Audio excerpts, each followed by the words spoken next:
This presentation is for HSCO 508 class at Liberty University on interpersonal communication. Before I begin, I thought I would first share about me, give some self-disclosure. My name is Michelle Bauer. I've been married for 28 years. I have 8 children, 5 adopted, 3 natural, 3 married children, and 3 wonderful grandchildren. I'm a stay-at-home mom and I've homeschooled most of their lives. Currently finishing my master's in family counseling, and my goal is to help families and children. More importantly, I want to help get children adopted out of the foster care system. Here are some pictures of my family. Enjoy.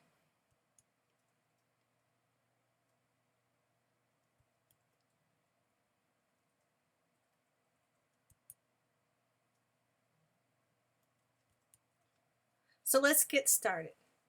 Interpersonal communication is a process through which people express, interpret messages in order to create shared meaning, meet social goals, manage personal identity, and continue to develop relationships. John Stewart, who wrote one of our textbooks, Bridges Not Walls, says, interpersonal communication is the type or kind of communication that happens when the people involved talk and listen in ways that maximize the presence of the personal. Now that we know why we are doing this presentation, and I gave you some background about myself, and I shared why we need interpersonal communication, let's look at what communication is. Communication comes from the word to commune. It has 2 levels, sharing with each other and connecting with others. We do this through verbal and nonverbal. Communication is done throughout the continuous, complex, collaborative process of verbal and nonverbal. An example of verbal and nonverbal would be the verbal, the mother says no. The nonverbal, the mother gives the look that says no. Both say no, but one is done verbally, one is done nonverbally. The ultimate goal of communication is good dialogue, where everyone understands each other and the people involved co-create new understandings that goes beyond the individual. Now that you know what communication is, I want to share with you my personal goal for communicating.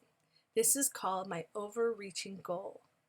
My overreaching goal is I will strive to communicate with others in a way that says the person I'm with is the most important person at the time.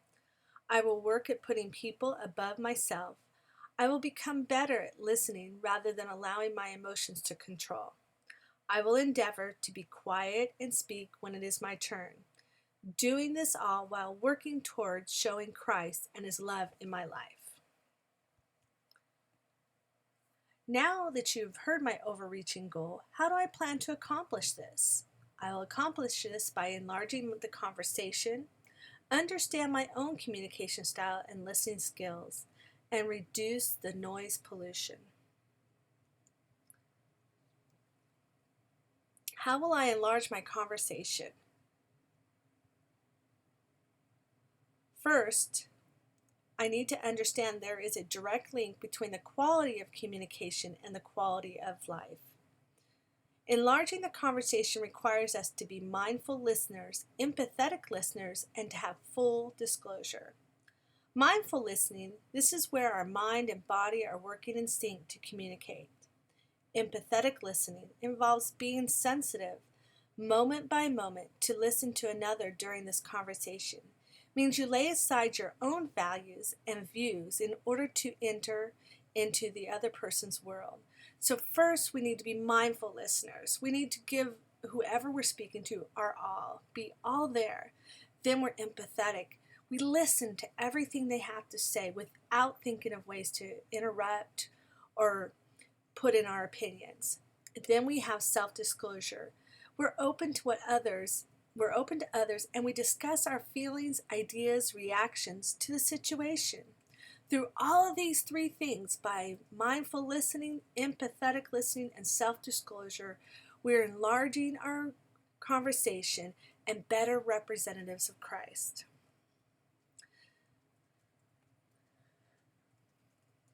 So now I better achieve this by looking at my behavior blend, which will help me communicate, and it shows my communication style. A behavior blend is established by taking a personality or temperament test to predict patterns in our thoughts, feelings, and behaviors. The test our class took was a DISC model. This was chosen because of the ease in which to understand it, remember it, and it is practical. The 4 temperaments are D, active task-oriented, I, active people-oriented, S, passive people-oriented, and C, passive task-oriented. These temperaments are blended together to determine our unique personalities. My blend for the DISC personality type is I was very strong and CIS. My I personality type is inspiring, influencing, inducing, impressing, interactive, and interested in people. CIS, according to Carbonell, my personality tends to be more passive. However, I can be very active and outgoing.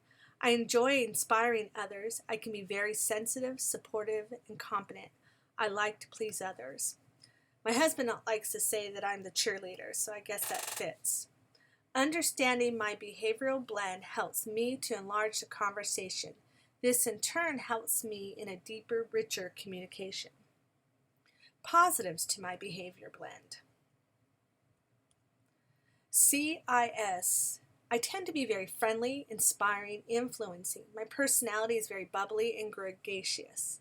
I tend to be the one that energizes a group, and I thrive and encourage positive thinking and attitudes. I can say I tend to be more open with my feelings. I had a person one time say that I get my energy by being around people, and she is 100% right.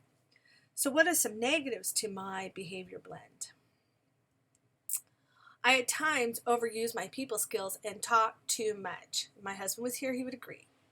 I'm not firm against those who would like to be in control, and I get run over the top of. I can think too much about a situation, and I also can allow my emotions to control me. Now that I've defined communication, shared my overreaching goal, and my behavioral blend, let's look at barriers to communicating. Perception, reception, and attention. The more we are receptive, we then have a positive perception, and we are more likely to pay attention. We've all been in those situations where the speaker has not grabbed us, so we're not very receptive. We're definitely not perceptive, and then we don't tend to pay attention. Another barrier is hearing what you want to hear. This is when we hear what we want to hear, not what's actually being communicated. Anyone who's married can tell you that is so true. You get into an argument and you hear what you think your spouse has said, not really what is said. Biased listening. We establish values or opinion about what is being said prior to the completion of the communication. In my life, there is one person that was not very positive, and when I encounter people that look like her, I establish an opinion right away. And that's not fair to the person, but it's what happens, so I have to be aware of that. Physical barriers, the time of day, fatigue, hunger, and stress. As a mom of 8, I've encountered every one of those, and those physical barriers can be very, very hard when communicating. Somatic barriers, having our own meanings for words, because we filter them through our very beliefs, knowledge, education, upbringing, and experience. A great example is this: my family moved from California to North Carolina. In California, the meaning when you go to a barbecue, that is the verb, we're going to the barbecue. In North Carolina, cookout is the verb, they're having barbecue. So our upbringings do bring in barriers. Barriers lead to what people call noise pollution. Noise pollution is internal and external. Internal noise is the psychological, emotional, bias, and can involve physiological, such as fatigue or hunger. External noise is physical, such as daydreaming. The environment can be so busy and we're multitasking. So what are my personal noise pollutions? Internally, my noise pollution is interruption of the conversation. I'm so concerned with what I'm going to say next, I cannot clearly hear the speaker. I'm distracted by my own words. External noise pollution for me in this busy world is to multitask and be non-involved in the conversation. I can be easily distracted by the physical world around me. I have shared with you throughout this presentation about internal communication, which is the expressed, interpreted messages we have in order to have deeper relationships. We communicate with each other in order to connect, and we do this all through verbal and nonverbal ways. I shared with you barriers of this, such as internal noise and external noise. I also shared my behavioral blend. All this leads up to, what am I going to do with this information? My action plan is I will continue to read and reread Peterson's flat brain theory, reminding myself we all need God's grace. I will slow down and remind myself life is not about being busy, but it's about relationships.